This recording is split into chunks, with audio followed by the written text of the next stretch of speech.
Welcome back to another segment of Behind the Scenes of the Waltons. Today I'm going to be answering more of your questions in another segment of Ask Judy. If you enjoy these segments, please do hit like and subscribe. I'd like to take a moment to pay tribute to actress Jean Marsh, who passed away just recently at the age of 90. Jean, of course, had been a guest star on the Waltons in the season 5 episode The Hiding Place, when, as a cousin of the Baldwin sisters, she seeks refuge in the U.S. based on what's going on in Germany. Her husband is over there doing his own undercover work, in a sense, trying to fight the Germans and working with the resistance. And she has come to the U.S.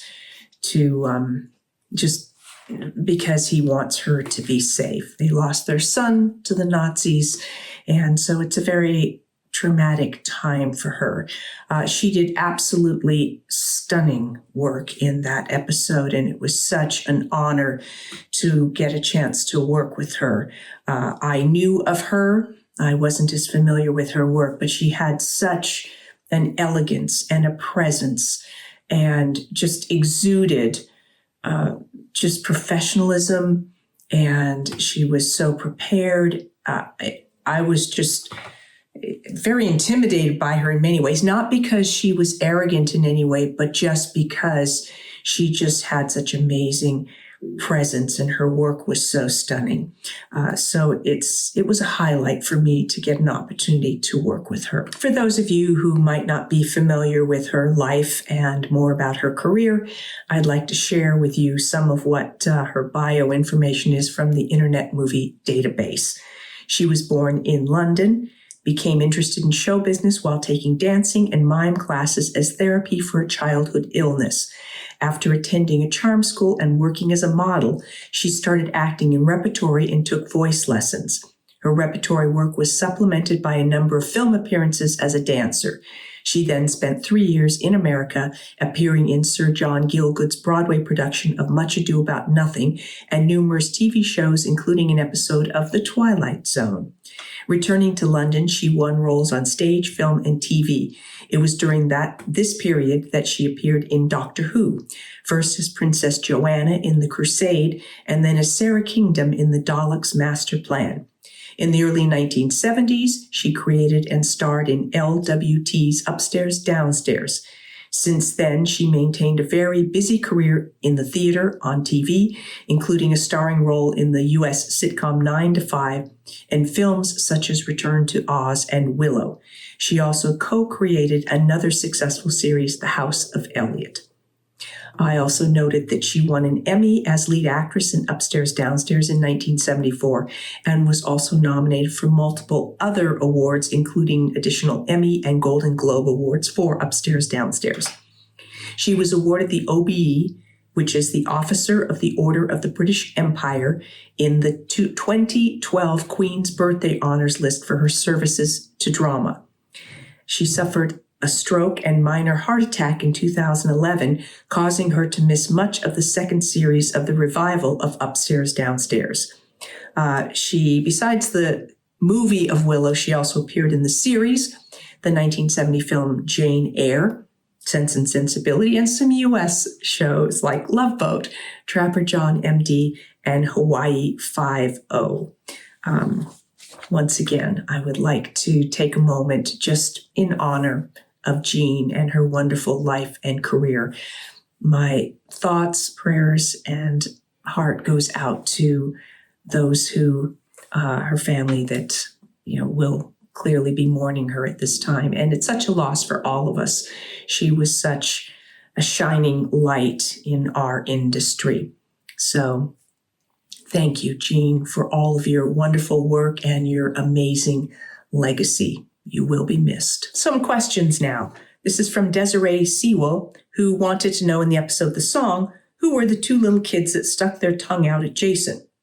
Sorry, I took a look. I have no idea who they are. Christy Jackson asked, in the episode The Graduation, where John Boy is being measured for new clothes, there is a young man standing with his mother. He appears to be wearing the suit that John Boy wears at his graduation. Have you noticed this? I did take a look at that episode and what he was wearing in that store. what the young man was wearing, and ultimately what he wore at the graduation. And it was not the same suit. They were slightly different shades of brown at the graduation. His suit appeared to be a lighter tan to me. Brenda Foster asked, in the episode where Martha Rose bleached her hair, she got something hanging on the wall that at Ike's. It's like a white sack with a U shape. What was it? Was it ham, or it looks like a neck brace? I took a look at that and I am completely baffled like you. I have no idea what that is. It looks like maybe 2 sacks of grain that are connected so they could be carried over your shoulder. I honestly don't know what those are meant to be. Wally Smith said, I was watching the episode The Threshold today, and I noticed when Jim Bob is on top of Godsy's store wiring the antenna, you can see the Walton house right behind him. It is a lot closer than I thought. I took a look at that episode, and when he is up there, what I see behind on that angle from the top of Godsy's is actually the building next to Godsy's, which was Godsey Hall, and not the Walton house, which was further away, and you wouldn't have been able to get an angle to see the Walton house from there. Although they were a lot closer than was implied from the filming, it was not quite that close, and there was a fair bit of trees and bushes and stuff in between. This question is from Who's Your Mama? And it is also about the episode The Threshold, where Jim Bob builds a TV. The family and guests gather around at the end to watch John Boy on TV. There's an elderly lady in that scene. Is that Doris Hamner? No, I took a look at that, and that is not Doris Hamner. It was probably one of our recurring extras that we would use for different scenes when needed. Julie Nelson had this question. Watching The Search, I was wondering why John and Grandpa had to borrow someone's car to go look for Olivia and the kids. Did I miss something about why they didn't use John Boy's car in the story? I looked back, and we see several instances where John Boy is working on his car. So I'm not sure why they made that a story point, but they did. And so that was why they had to borrow someone else's car. Robin Marks wanted to know if anyone knows the name of the last song they played together at Godsey Hall. This is in the festival. I would really like to buy sheet music for it.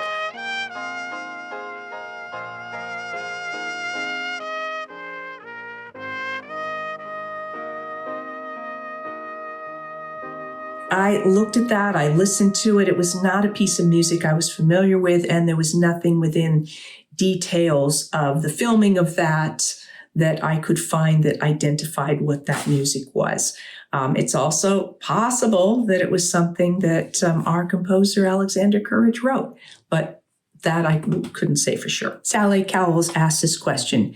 In Series 9, Episode 4, which is The Triumph, it was the episode that Germany surrendered. At the end of the story, everyone gathered around the piano and sang a song. I wondered if you could tell me the name of the song, please.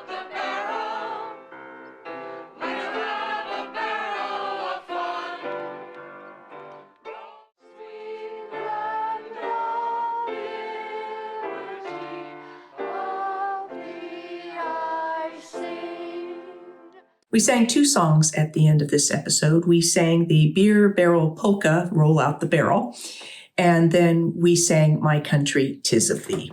Green Eye Diddy said, I always thought John Boy's bedroom was in the middle. It always showed him writing in there. If you look at the show's opening credits in season 1, you will see that we're looking at the outside of the house, and then the window to the upper left, you can see the curtains kind of blowing in the breeze. And then the camera sort of pushes in, and you see that John Boy is indeed sitting there. And when the horn honks, he kind of looks out from that window to come down to join the family as they gather, with Daddy bringing the radio. So I hope that helps. This question from Rachel O. Tremba, who said, I'm currently making my way through season 9, just finished the episode The Victims. The couple in the episode, Kenny and Lori, are renting Mary Ellen's house to live in. I was wondering if it was the same set that was used for Mary Ellen and Kurt's house in previous seasons. I thought that it probably was, but I was trying to look at the exterior of that house. The interior would have been done on the soundstage, so that would have been different sets, something that they put together. But the outside, because of the way they were approaching the house and the porch and stuff, it was very hard to tell if it was indeed the same house or not. I just couldn't get a clean enough angle on the outside front of the house to be able to tell. So not sure on that one. Missing Him Still asked, what is the title of the book that John Boy read to the children in this episode? And this is the episode, The Roots, from season 2. And it is from The Count of Monte Cristo. Thank you for joining me for this segment of Ask Judy. I will be back with more behind the scenes of the Waltons and more of your questions in another episode of Ask Judy. Thanks for watching.